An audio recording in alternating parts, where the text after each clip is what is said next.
I asked Vickie if there was anything she would like our viewers to know about greyhounds. I want to talk about the myths of greyhounds first. One of the myths of them that they are aggressive. They are not aggressive. Aggression has pretty much been bred out of the breed because they're around so many dogs while they're racing. They're very mild-mannered and quiet. They're not watchdogs, as I've mentioned before, but that is a myth that they're aggressive. Another myth is that they need extra exercise, and we talked about that. They don't. One of the biggest myths is that greyhounds cannot sit, and I'll tell you why. Josie, sit. Sit, girl, sit. If you look at her, her butt does not touch the ground. The reason for that is it's not hard for her to sit down. But greyhounds, as I told you, they're tall, they're long, they have long legs, and they have muscular legs.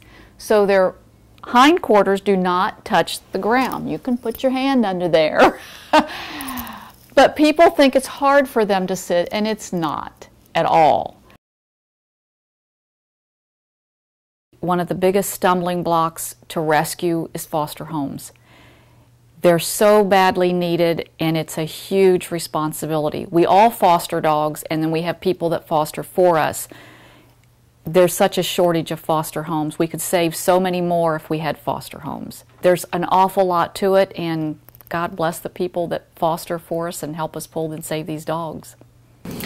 We're foster parents for flying canines, and I've only had 2 fosters so far. Vickie got me into fostering.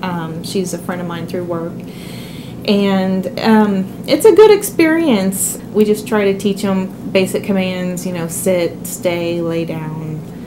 We keep them off the furniture because we don't know what the new adoptive parents are going to want when they get the dog, and we leave it up to them to be able to have them on the furniture or not. So we really try to instill some basic training into that as well.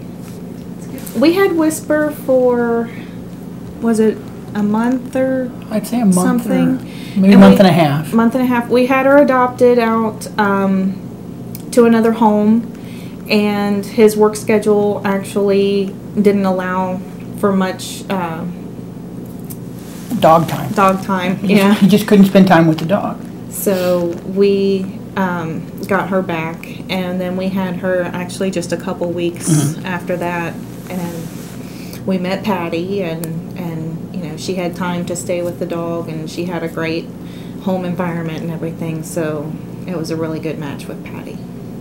I came to adopt Whisper. I saw her on the internet, and I've been looking for a dog for several weeks, and I wasn't really looking for a greyhound, but I saw Whisper and I saw her picture, and I just fell in love with her. She was so pretty. And then we went through the application process, and a lot of emails back and forth and a lot of pictures, and then they brought her over to the house one Sunday, and she stayed. I just love her. Well, having him trained is, you know, some people are like, well, I'm getting a dog that's kind of pre-trained instead of, I've got to house train this dog, or I've got to leash train it, you know, because we're taking it as a foster. We've already trained it that far, so we found somebody that'll actually take a dog, you know, so you saved the dog. Yeah, a lot of people looking for animals want a dog that's already trained, that is house trained, knows how to sit, knows the basic commands. So we try to provide that to them in the short time that we have the animals.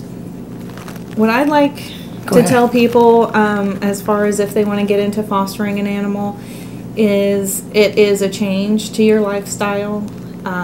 It is hard work, no matter how easy the dog is. There is work involved, but it's very rewarding. It is extremely rewarding when you see that a dog that you have helped save gets a new home.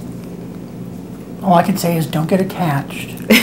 Because the process is to get into a new home. You fail fostering 101 if you get attached to the dog. You can only keep so many dogs in your own house, so the job is to get it into another good house. When Vickie was asked how one goes about adopting from flying canines, here's what she said. Okay, there is an adoption process through flying canines, and we take it very seriously. First, these dogs, we make a profile of them. We take pictures, the very best pictures we can take. In fact, one of the people that have adopted from us has graciously volunteered to take pictures for us at any time. His hobby is photography, and he helps us out whenever we ask him to.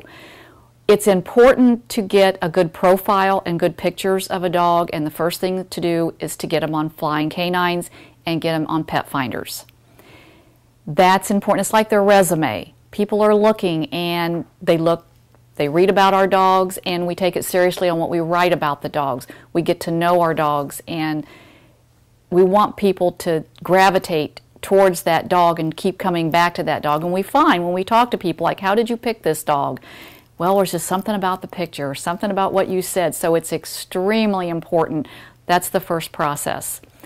Now, depending on the dog, we ask that the dogs have a fenced-in yard, but that's not always the case. So there are certain requirements. We have people fill out an application. We tell them we will check their references, and we always do. Like I say, it's a very serious thing that we do because we want these dogs to have loving forever homes. When we hear from someone, we communicate with them, we offer to answer any questions. We will set up a meet and greet so they can meet the dog with no obligation on either side. We get their application, we check their references, we check their vet. We tell them that it's required that the dogs are continued to be vetted. We also have a contract. They have to sign a contract, and we are just as obligated to that contract as they are. And one of the important things is, if they're not happy with the dog, they must give the dog back to us. Our thing about that is we don't ever want this dog to be a stray again or in a shelter. And we give them time to make sure that they're not. And if that means that we need to take the dog back, because we don't always get it right. It's nobody's fault. We all do the best that we can. The person that adopts the dog and us, every once in a while it just isn't a fit. I came upon the website for the Flying Canine Rescue, and I saw the picture of Dusty there, and I just thought that he looked like a good, friendly dog, and that was primarily the reason for calling Vickie. It was very thorough. It was more thorough than I thought it would have been. They brought Dusty to my house. They basically interviewed me, and it was they asked for references. They called the references. They wanted to make sure that the home that they were sending Dusty to was a good home. So I guess I passed the test. He turned out to be far more than I ever expected. Vickie explains how she got started rescuing animals. Okay, what really got me involved in joining Flying Canines, I rescued a dog named Benny, a black Greyhound mix. This was an extremely sick dog who had pneumonia and distemper.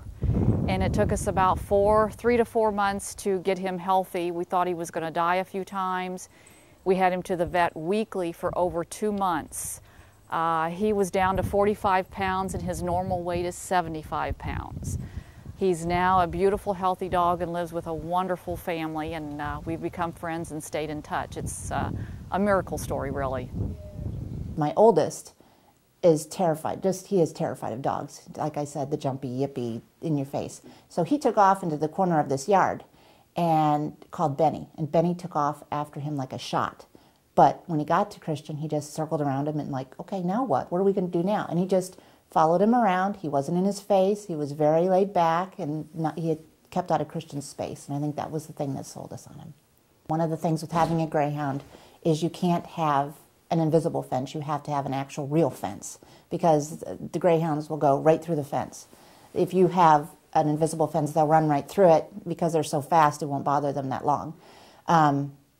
And from what Vickie had said and from what we had read about before, is that a lot of Greyhounds, they can't track back to where they were, that they will actually, they'll just keep going and they can't track back to where they were. So you want to keep them contained.